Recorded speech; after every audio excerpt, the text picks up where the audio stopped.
Alfa Laval, we started already in 1997 with the ballast water treatment development, and as we heard, that was approximately the time when actually ballast water treatment was the topic started. The first separator installed on a vessel was 100 years ago, and that was an Alfa Laval separator. So we have a long experience within the marine industry, and also within the environmental applications within marine industry. I would say we are predominant when it comes to ballast water treatment, and we also work with SOx and NOx and bilge and all the other applications.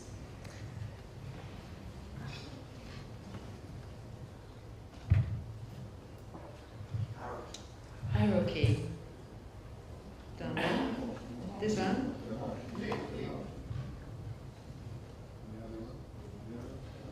Here we go.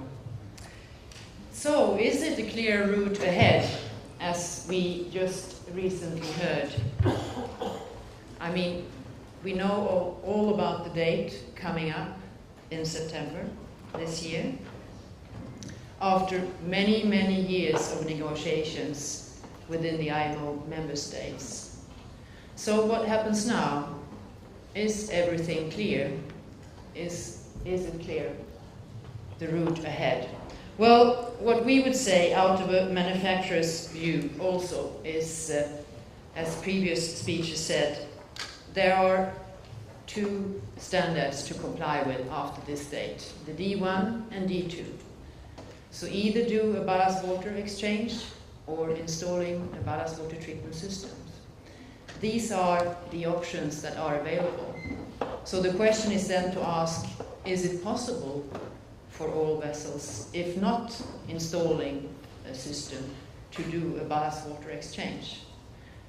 200 nautical miles outside the coastline, 200 meters deep, and also talking about stability of the vessel. So these are the questions to be asked. Something that I would like to pinpoint also is the latest bulletin that came out now in early March from US Coast Guard, clearly making a statement that it will be much more difficult to get extensions granted, and it gives a much higher burden of proof to get that extension. So those are things to think about when we are getting closer to this date. I have been working with several environmental applications within Alfa Laval, and I must say that ballast water treatment is the most complex legislation-driven application by far. First of all, we have different testing methods between IMO and US Coast Guard. So the MPN method, still a discussion whether that will be or when it will be approved by US Coast Guard. We also see that that is causing also confusion and limitations for some of the systems. Every system that is on the market today has its benefits and limitations. The MPN method gives limitations for UV systems, but we have also most likely upcoming legislations that are not talked about so much today. When we are looking at the DBPs, the so-called disinfection byproducts generated by some of the systems, by the electrochlorination systems, we have to consider that also into the future.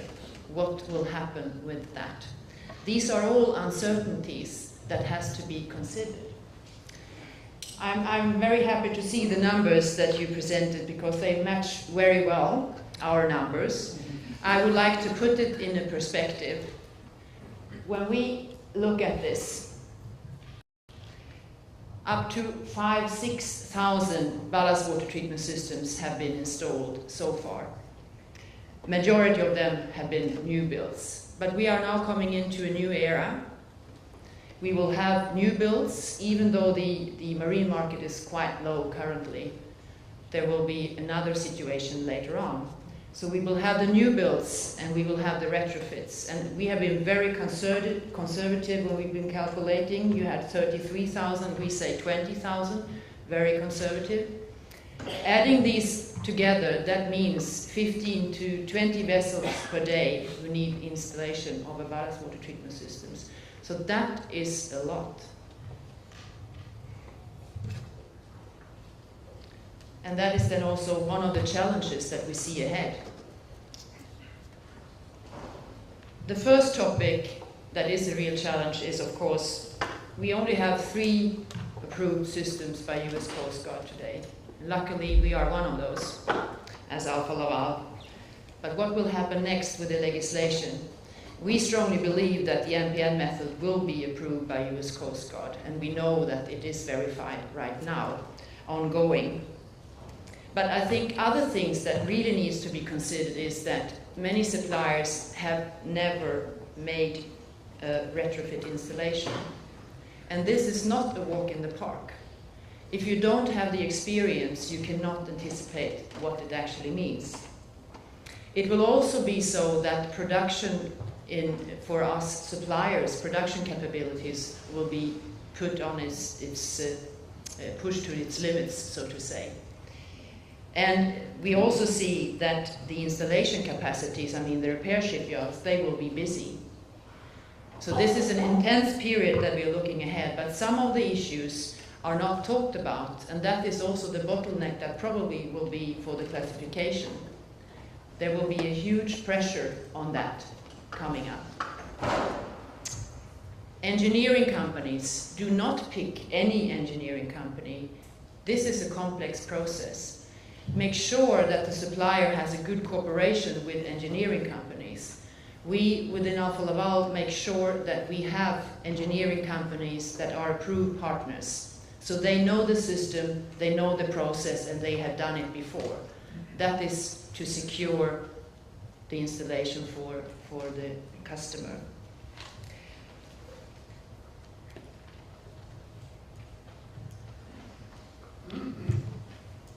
As I said, we have a big and long experience within the marine industry and also within ballast. We have over 1,300 systems sold.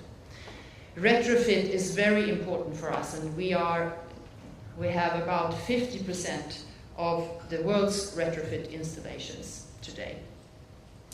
We have IMO and Coast Guard approved systems, and we are covering a wide range of capacities. But this is not only it. It's not only about the technology. It is also about the experience of doing retrofit installations. As I said before, it is not a walk in the park. No customer is the same. No vessel or ship is the same. Even though there are sister vessels, we have made that experience. No project is the same. So choosing a supplier, make sure that they know what they're doing. Not only choosing the type of product or technology.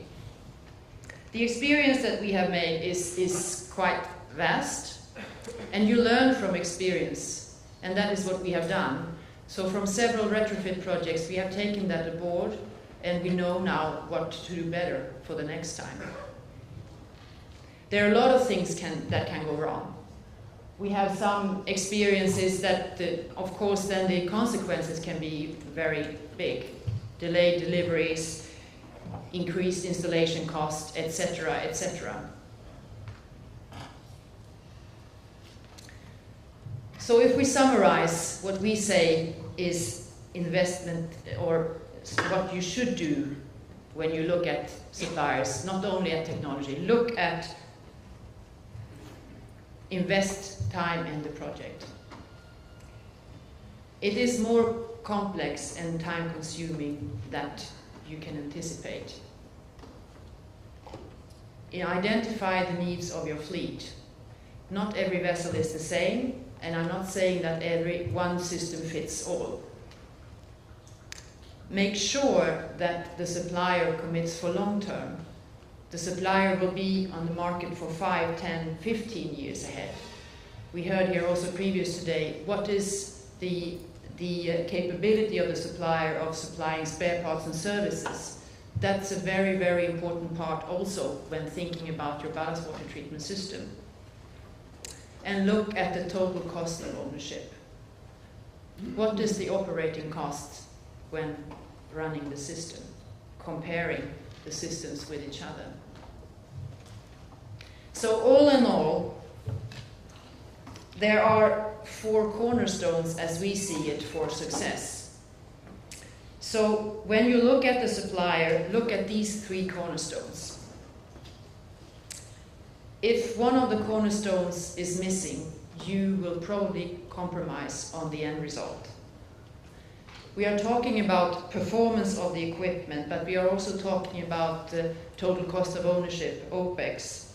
We are talking about the organization. Can the supplier support with spare parts and service worldwide? And we are talking about experience, and I would say retrofit experience here will be crucial. I would like to just give you one hint of going into our website and look at our Bible. This is a description of a summary of the legislation, a summary of the different technologies available, and describes in a very well way of what to think about when doing the selection. Thank you very much.